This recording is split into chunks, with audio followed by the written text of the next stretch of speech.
Salaamaaleykum waaye rek 2.0 j'espère que yéen a ngi si jàmm donc box de protection DC for the string donc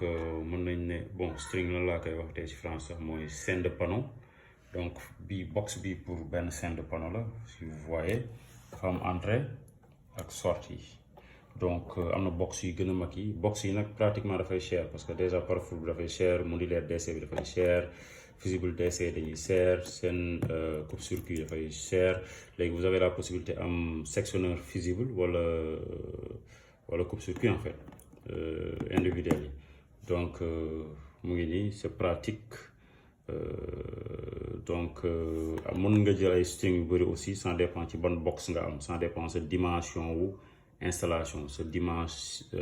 dimension wu scène waaw chaîne de panneau donc c'est pratique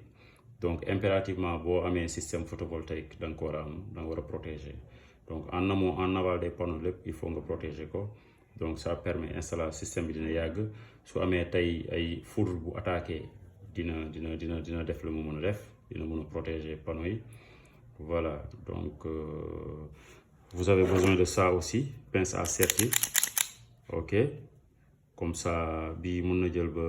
16 mm 10 mm donc c'est pratique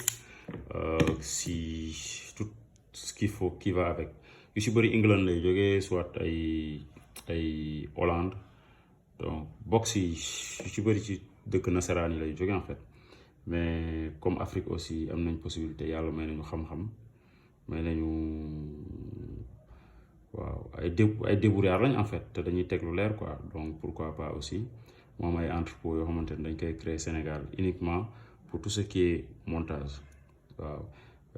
panneau tout bon en fait lu ñuy jéggaane dafa bëri te war nañu mën a bañ di jéggaane à 100% en fait donc génération conscient le Sénégal qui gagne donc mu ngi noonu waaw suñu genre yi duñu dem Sénégal soxla nañu il faut ñu toog ñun suñu genre yi moom duñu dem bon décidé wuñ dema buñ demee kaw moom uniquement pour jënd bagage ñu mat la mais ñun décidé wuñu dem quoi donc waaw Sénégal ca kaw ca kanam génération conscient waaw internet